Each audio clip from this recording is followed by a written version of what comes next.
A'udzubillahi minasyaitonir rajim. Bismillahirrahmanirrahim. Assalamualaikum warahmatullahi wabarakatuh. Alhamdulillah wassalatu wassalamu ala Rasulillah Sayyidina wa Maulana Muhammadin wa ala alihi wa sahbihi wa sallim. Asyhadu an la ilaha illallah wa asyhadu anna Muhammadar Rasulullah. Allahumma la ilaha illa antal awalu wal akhiru wa antal batinu wassahiru. Saudara-saudara yang saya cintai dan yang saya sayangi dimanapun berada, semoga senantiasa dalam bimbingan Allah Subhanahu wa Ta'ala, diberikan rahmat sehat jasmani dan rohani, rahmat dipanjangkan umur oleh Allah Subhanahu wa Ta'ala, serta rahmat kesejahteraan dunia akhirat. Amin amin ya rabbal alamin. Saudara-saudara, pada kesempatan ini saya akan membongkar siapa aku, siapa saudara-saudara semuanya. Memang ini agak keras, tapi begitulah kenyataannya yang tidak bisa kita ingkari. Sesungguhnya siapa diri kita. Saudara-saudara, di dalam satu aliran tarekat atau perguruan tentang ma'rifatullah, pasti mengenal atau mengetahui satu bahasa yang sering diungkapkan para guru-guru kita, yaitu man arafa nafsahu faqad arafa rabbahu. Barang siapa mengenal dirinya, maka ia akan mengenal Tuhannya. Sekali lagi, barang siapa mengenal dirinya, maka ia akan mengenal Tuhannya. Kenapa bisa seperti itu? Dengan bahasa ini atau kata ini, mestinya kita bertanya pada diri sendiri, siapa aku sebenarnya? Kenapa ada kata barang siapa mengenal dirinya, dia mengenal Tuhannya? Apa hikmah yang bisa kita ambil di balik kata man arafa nafsahu faqad arafa rabbahu? Harus ada hikmah. Artinya kenapa bisa disebut seperti itu? Apa yang terjadi dan apa di balik kata-kata ini? Inilah yang akan kita bongkar. Karena banyak orang hanya mendengar tapi tidak bisa mengambil hikmah di balik kata barang siapa mengenal dirinya, maka ia akan mengenal Tuhannya. Siapa kita sebenarnya? Mestinya bertanya.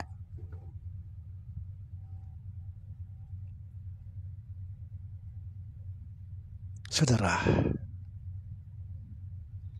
kita inilah yang disebut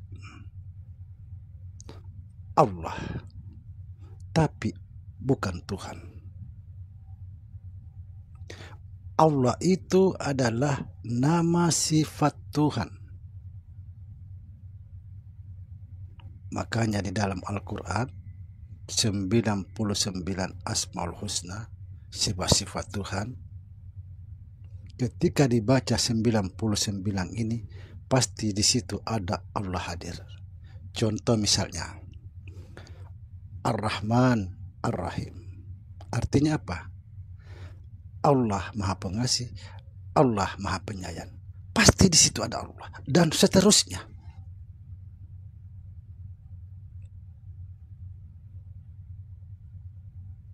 Tapi kata Tuhan, sifatku itu tidak lain daripada aku.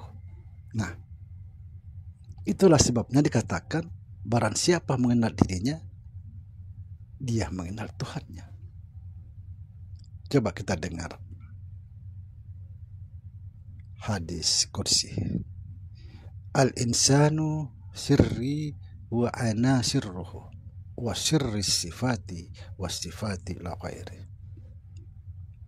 Artinya, insan itu rahasiaku, akulah rahasianya, rahasia itu sifatku, sifatku itu tidak lain daripada aku. Subhanallah. Kita ini sifatnya yang bernama Allah. Sifatku itu tidak lain daripada aku, kata Allah. Itulah sebabnya dikatakan barang siapa mengenal dirinya, dia mengenal Tuhannya. Kita inilah yang disebut, yang dimaksud Allah, bukan yang lain.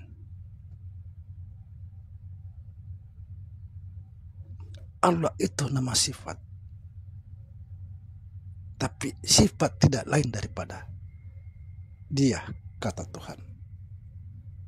Ini kata Tuhan.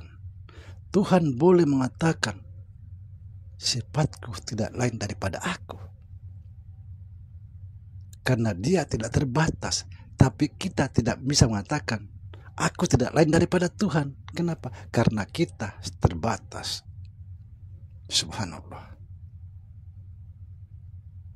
Inilah diri kita, jangan pernah mengingkari. Barang siapa mengingkari dirinya, dia mengingkari Allah Subhanahu wa ta'ala.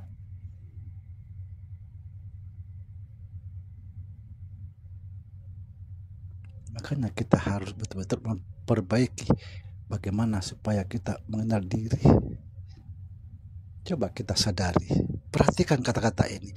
Barang siapa mengenal dirinya, maka ia mengenal Tuhannya. Mestinya kita bertanya, kalau begitu kata-kata itu, siapa aku sebenarnya?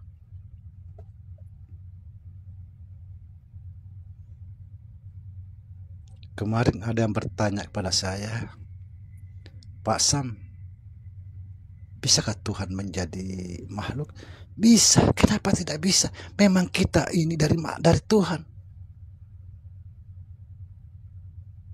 bukan dari siapa-siapa.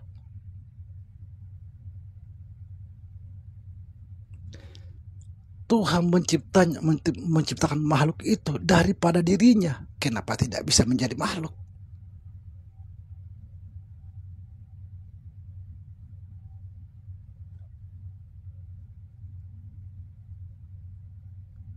Coba tanya sama guru-guru yang lain. Makhluk dari mana? Makhluk itu diciptakan oleh Tuhan itu daripada dirinya sendiri, bukan dari yang lain. Subhanallah. Jangan pernah mengingkari diri kita sebagai Allah. Kalau tidak, pasti tersesat. Karena inilah yang dimaksud. Barang siapa mengenal dirinya, dia mengenal Tuhannya. Semoga Tuhan selalu membimbing kita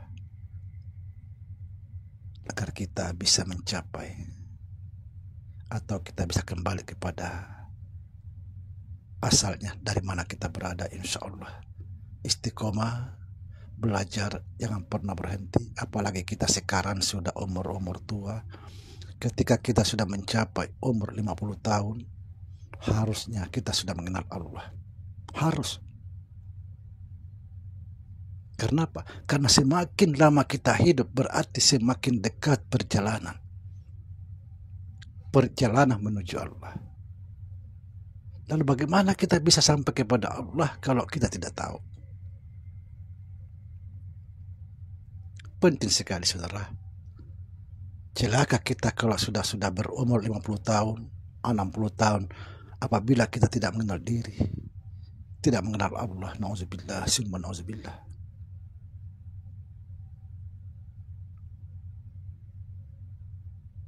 Tidak mengenal Allah, apa yang kita sembah, saudara?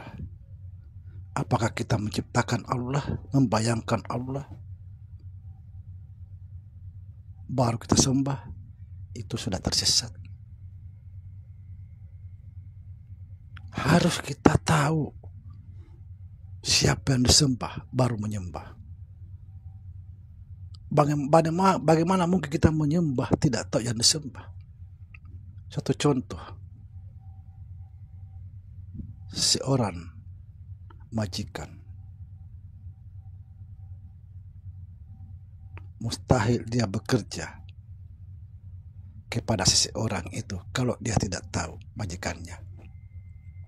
Saya sebagai majikan kerja kepada seseorang, masa saya kerja tidak kenal ia memperkerjakan saya? Makanya kata Rasulullah Sallallahu Alaihi Wasallam, dia berkata kepada Sayyidina Ali, wahai Ali, ajarilah orang mengenal Allah. Kalau dia sudah mengenal, ajarilah mereka menyembah Allah. Ajarilah mereka membaca Al-Quran, membaca sholat. Karena harus kita tahu dulu. Harus tahu majikan baru kita kerja. Begitulah